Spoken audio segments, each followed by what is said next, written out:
What I was witnessing with my own eyes was something I had never even imagined in my wildest dreams. The betrayal, the deceit, it was all happening right under my nose, within the walls of my own home. My wife, the woman I trusted the most, was involved in something with my younger brother that I couldn't even fathom. The conversations I overheard between them sent shivers down my spine. The words, their tone, it all pointed to something sinister happening behind my back. What was going on in my own house when I was away? For a long time I had been working in the city, far from home. My job kept me occupied and I could only visit my home once every few months. Each time I returned home for a short break, I was met with something odd. My wife would pack her bags and leave for her parents' house the very next day. At first, I thought it was just a coincidence, that perhaps she missed her family and wanted to spend time with them. But when it became a pattern, I grew suspicious. Why did she always leave right after I arrived? When she returned a few days later, she would lash out at my younger brother, chasing him around the house with a thick stick in her hand, beating him mercilessly while shouting, "Your brother is such an innocent man!" I watched in shock each time, unable to comprehend her behavior. My brother, poor soul, would quietly endure the beating without uttering a single word in his defense. He never raised his voice or questioned her aggression. I often found myself staring at my wife in bewilderment. If she truly believed my brother was innocent, why was she punishing him like this? No matter how many times I asked her for an explanation, she would only give me the same vague response. "Your brother is too innocent," and change the subject. It never made sense to me. As time passed, her behavior became more erratic. She grew more short-tempered, finding excuses to start fights over the smallest things. Despite all of this, my brother never retaliated. He would silently absorb the humiliation, locking himself in his room afterward. If it had been anyone else, they would have raised their hand in self-defense, but my brother never did. This only reinforced my belief that he was, in fact, a kind and humble man, someone who had immense respect for me and my wife. He had never once spoken back to us, never once shown any anger. Yet my wife's mistreatment of him continued, day after day, night after night. I began to worry about my wife's mental state. Was she losing her mind? The first time I noticed something unusual was on our wedding night. After our wedding ceremony, when Rubina arrived at our home as my bride, my brother excitedly came to our room to see her for the first time. He had been eagerly waiting for this moment.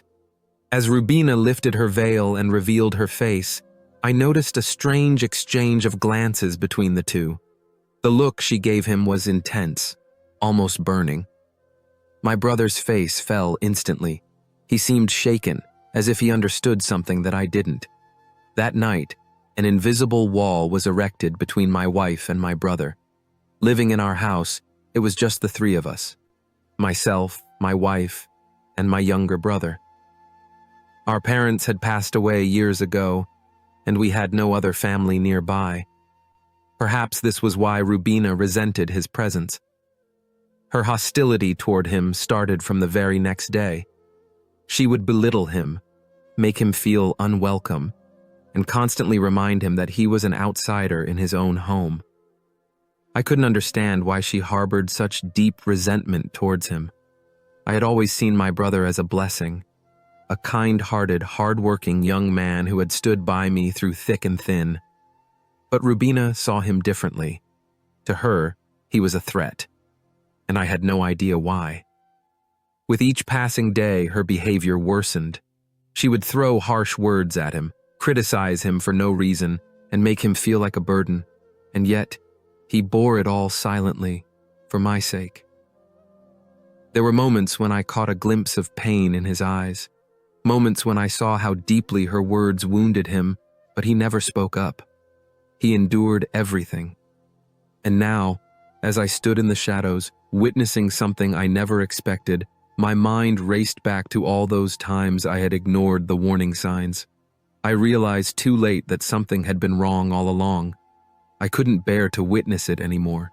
The sight of my wife treating my younger brother with such disdain and cruelty was something I could no longer tolerate. One day, I finally lost my patience and lashed out at Rubina, calling her out for her relentless mistreatment of my brother. What started as a small argument quickly escalated into a heated confrontation. Our voices echoed through the house, loud enough for anyone outside to hear. Frustrated and angry, I stormed out of the room, only to find my younger brother standing at the door, holding a tray with 2 glasses of lassi. His face reflected hesitation and concern. He had probably heard every word of our fight.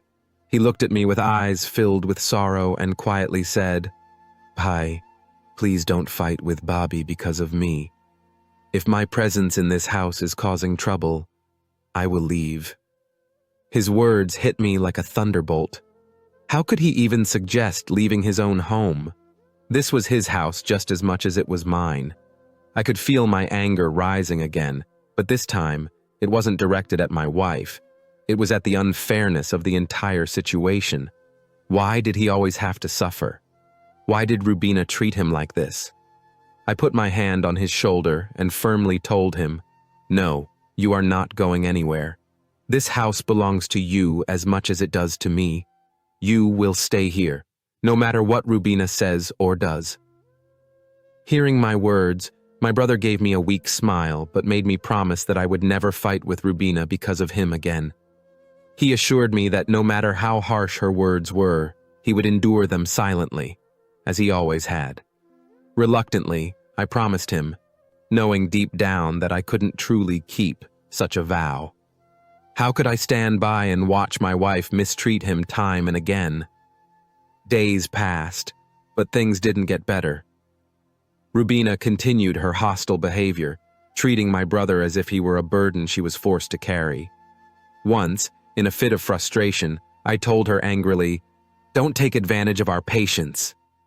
To this, she smirked and coldly replied, "Your brother is such an innocent man." Her sarcasm stung me, but I chose to stay quiet for the sake of peace.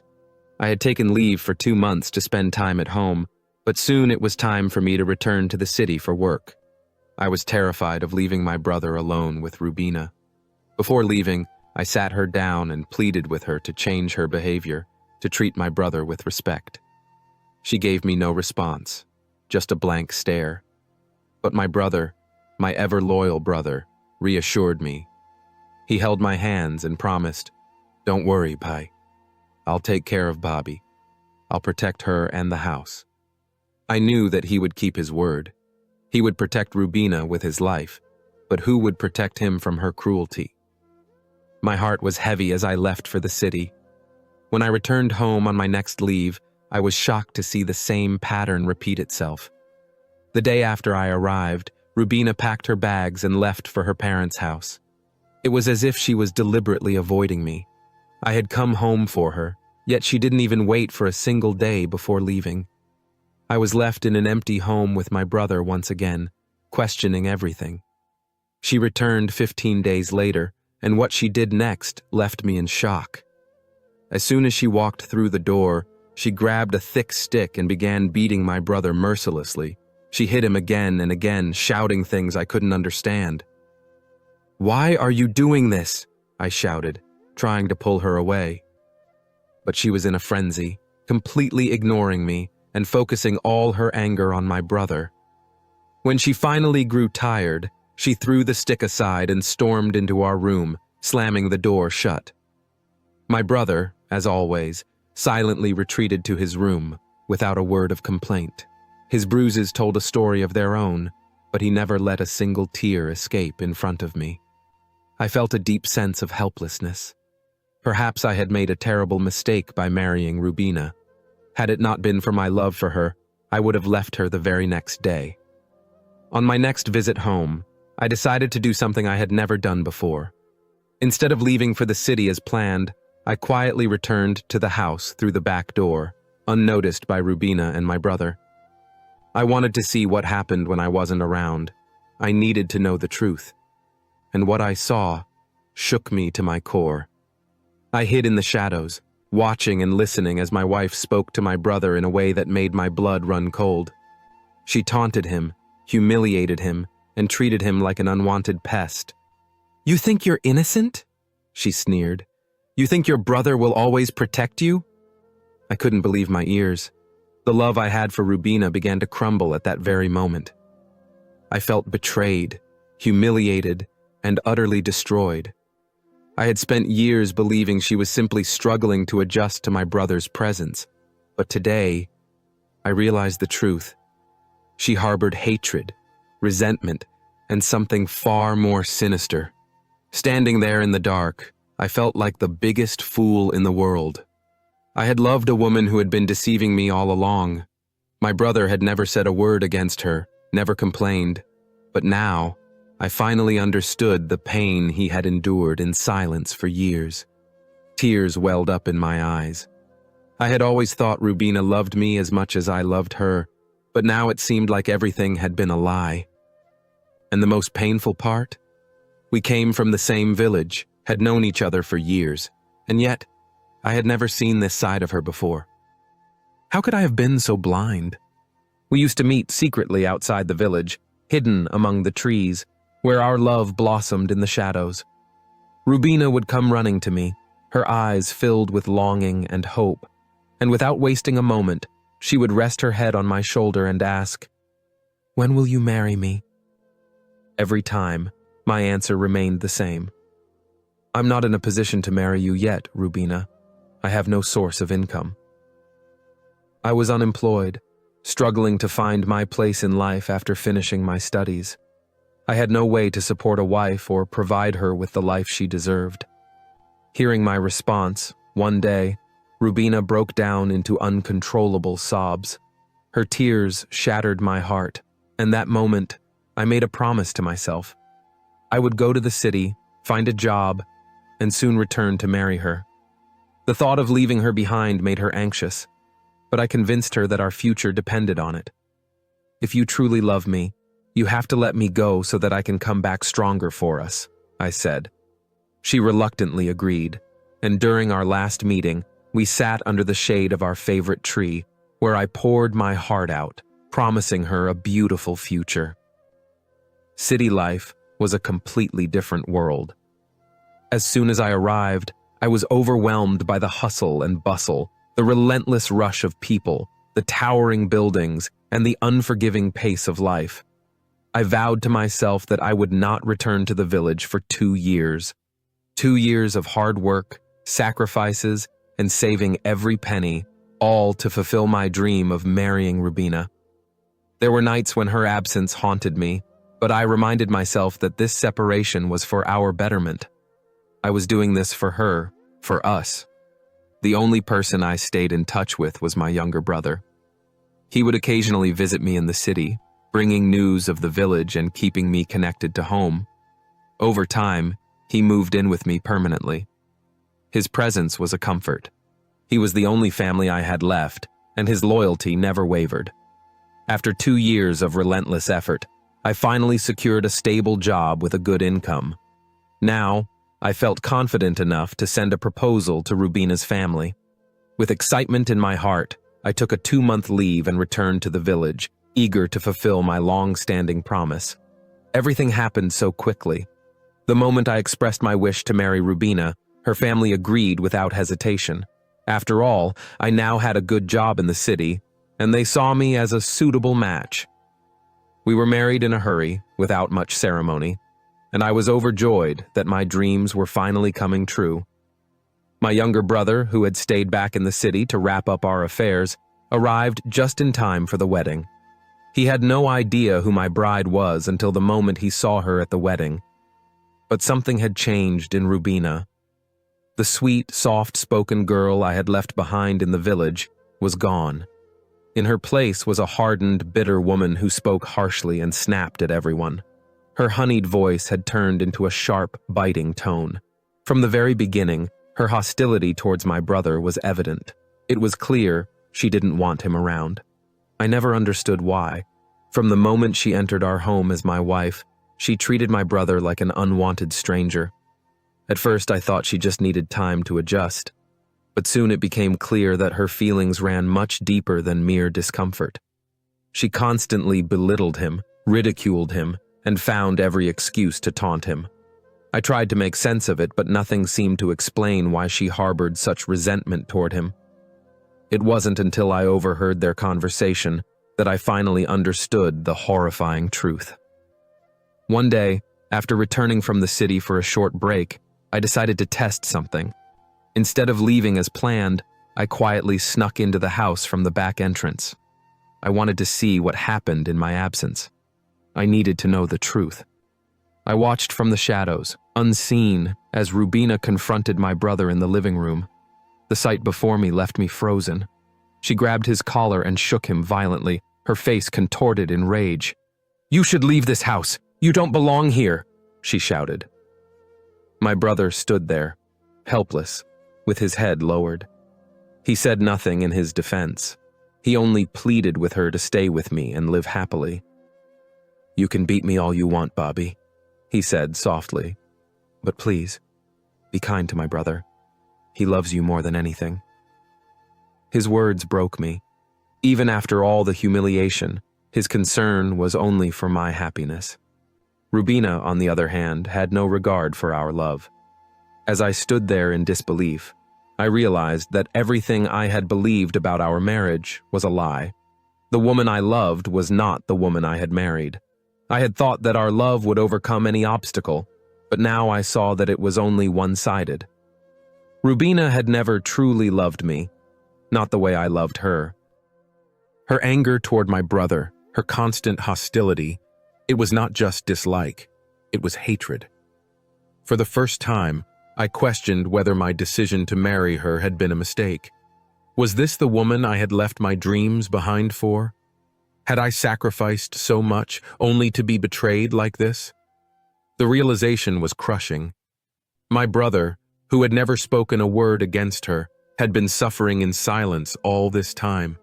He had endured her abuse, her cruelty, just to keep our family together. And yet, Rubina saw him as an obstacle, something standing between her and whatever twisted desires she had.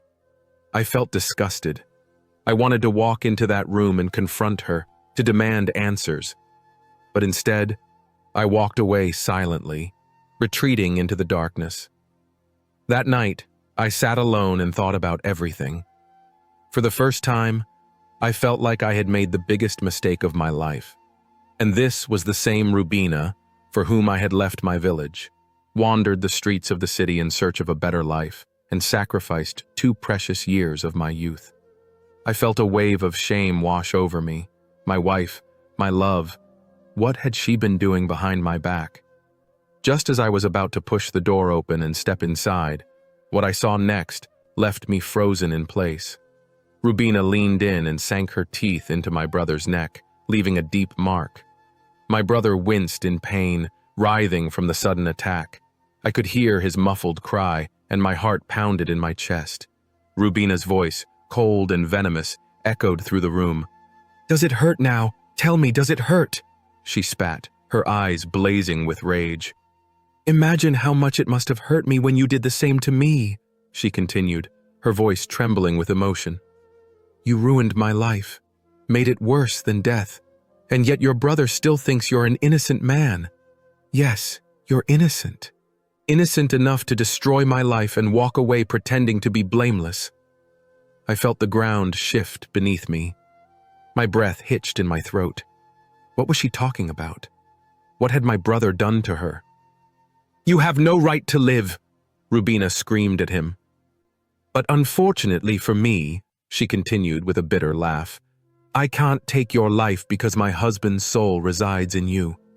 But don't think you'll live an easy life. I won't let that happen. You'll suffer every single day just as I did." She continued to strike him, again and again, venting her rage. I stood there paralyzed. My mind was spinning with confusion. Was this really happening? Had my brother, my blood, done something so heinous?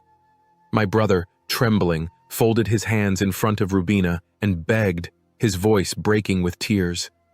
"Please, Bobby, punish me as much as you want, but please, don't let my brother find out. I can endure any pain, but I can't face him knowing what I've done." His words sent chills down my spine. So what I was seeing wasn't a misunderstanding. It was all true. Rubina began to sob uncontrollably, wiping her tears with trembling hands as she looked at my brother with eyes full of pain and hatred. "You destroyed my dignity, humiliated me to the point where I can't even look at myself in the mirror. If I had known before our marriage that you were my husband's brother, I would never have married him," she cried. Her words were like daggers to my heart. She continued, her voice choked with tears. "Every day, seeing you is like reliving that horror over and over again. The agony you inflicted on me that afternoon, in the shadows of those trees outside the village, is something I can never forget. I want you to suffer just like I did. I want you to understand what it means to live without dignity," she sobbed. The weight of her words crashed over me like a tidal wave. I felt dizzy, my hands trembling as the grocery bag I was holding slipped from my fingers and hit the floor with a loud thud. Both Rubina and my brother turned toward the sound, their eyes wide with horror as they saw me standing in the doorway. My brother's face drained of color. Rubina's eyes, filled with fury just moments ago, now reflected an eerie silence. For the first time, she had nothing to say. My brother, the one I had trusted more than myself, fell to his knees at my feet, crying hysterically. Please forgive me. I made the biggest mistake of my life. I should have told you everything earlier, but I was too scared. I betrayed you.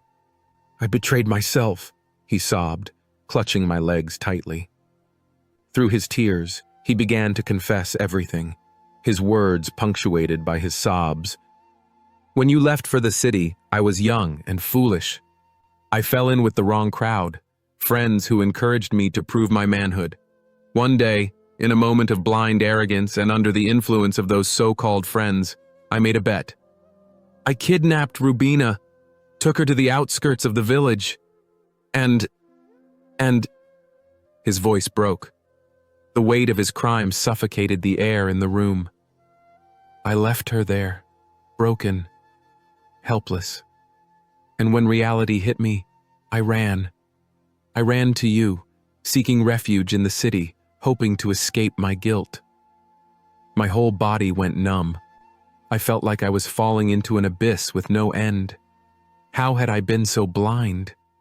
My brother, the one I always thought of as an innocent soul, the one I had defended time and again, had committed the worst betrayal imaginable. Rubina sat on the floor, her eyes filled with a mixture of rage and sorrow. "And I was forced to marry you," she whispered. "I thought it was fate giving me another chance, but instead, it was another curse." I stood there, unable to move, unable to process the weight of what had just been revealed. The woman I had loved with all my heart, the brother I had trusted with my life, and the truth that shattered everything in between. I had been living in a house built on lies. Rubina had been suffering in silence, living under the same roof as the man who had taken everything from her. And my brother, how could he have done this? My vision blurred with tears, my heart pounding against my chest. What was I supposed to do now? I had built my life around Rubina, and yet, all this time, I had unknowingly been her captor rather than her savior. I turned to my brother, my hands trembling with rage and grief. How could he look me in the eye and still call me Bhai?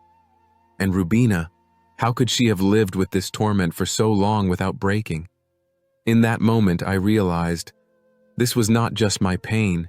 This was the ruin of 3 lives, intertwined by fate and shattered by betrayal. He knelt before me, his eyes flooded with tears, begging for my forgiveness. His voice trembled as he confessed, I didn't know. I swear I didn't know that you loved Rubina. I was blinded by my emotions, by the foolishness of youth." I stood there motionless, my gaze fixed on Rubina, seeking answers in her tear-streaked face. Her voice was calm but heavy with years of suppressed pain. "I somehow managed to keep it all hidden from everyone," she whispered. "But inside Inside, I was fighting a war between life and death every day. Her words cut through me like a knife. She took a deep breath and continued. When you came back from the city, I tried to bury the past and focus on our future. I thought if I married you, I could forget everything. But the moment I saw your brother at our wedding, my soul trembled in fear. She paused, looking down at her trembling hands. In that single moment, I made a decision. If I couldn't have justice, I would make his life as miserable as mine had become. Tears fell freely from her eyes as she described the hatred that had consumed her heart from the very first day. The look I gave him that night, it was the reflection of all the pain he inflicted upon me. It was my silent revenge. I felt the weight of the truth pressing down on my chest. The past 2 years had been a lie. I had seen Rubina as a cruel wife, a woman filled with unreasonable rage, but in reality, she had been living in a prison of her own pain. She continued, "Every time you came back home, I felt so small in front of you, carrying such a dark secret. I couldn't look you in the eyes. That's why I left for my parents' house as soon as you arrived, escaping the guilt and shame." She sighed deeply, brushing away her tears. I convinced myself that after spending a few days with my family, I'd feel better, that I could pretend nothing had happened, and I'd return to you for the remaining few days. Her voice wavered. But the moment I saw your brother again, all the memories would come flooding back. I couldn't hold myself together, and I'd lash out at him the only way I knew how, by beating him, trying to inflict the same pain he gave me. I closed my eyes, feeling an overwhelming sense of sorrow. How had I been so blind? For years, I thought my wife was cruel and my brother was innocent. But today, the reality hit me like a storm. I had been living with a wounded woman, and the one I trusted most had been the reason for her suffering. Rubina's pain was not something that could be healed by time or love. She had been carrying the weight of that fateful day for so long, and no matter how much she tried to move forward, my brother's presence was a constant reminder of her past. I took a deep breath, my mind racing with thoughts. If I could forgive my brother, could Rubina ever do the same? I turned to my brother, his eyes pleading with me, his face soaked in tears. For the first time in my life, I felt no sympathy for him. "I can't keep Rubina in this house any longer," I finally said, breaking the heavy silence. My words seemed to hit him like a blow, and he dropped his head in shame. "She will never heal as long as she stays here, surrounded by the memories of what you did," I added, my voice cold and firm. Rubina looked at me, a flicker of hope in her eyes, as if she hadn't expected me to choose her over my own blood. I turned to her and said, "Pack your things. We are leaving for the city." She nodded silently, tears streaming down her cheeks, but for the first time, I saw relief in her eyes. The nightmare that haunted her every day was finally ending. I loved Rubina deeply, and I could not let her suffer any longer. Leaving my brother behind was not an easy decision, but in that moment, I knew it was the right one. I turned to him once more and said, "I can't forgive you, not now. Maybe one day, when Rubina finds it in her heart to forgive you, I will too." My brother, sobbing uncontrollably, could only nod in response. He knew there was no redemption for what he had done, no punishment greater than falling from the eyes of the person he loved most, me. A few hours later, with Rubina's hand in mine, we walked down the dusty road leading to the city. A new beginning awaited us, a place where she could finally find peace. She held my hand tightly, as if afraid that even now she might lose me. I gently squeezed her hand, reassuring her that we would start fresh, away from the ghosts of the past, away from the pain and humiliation that haunted her in the village. As we walked, I found myself wondering, would Rubina ever be able to trust me completely? Would she ever truly heal? Her pain had become mine, and I was willing to do whatever it took to help her reclaim her life. The village slowly faded into the distance, and with each step, I felt like we were shedding the burdens of our past. But deep down, I knew forgiving the past wouldn't be easy. Trust once broken is not easily rebuilt. Rubina had lived with the wounds of betrayal for years, and while I could take her away from the place of her suffering, I could not erase the scars it had left on her soul. All I could do now was stand by her, love her, and give her the security she never had before. And as the city lights appeared on the horizon, I realized that this was just the beginning of a long journey. A journey of healing, of love, and of rebuilding what had been shattered. We would find our peace, one step at a time.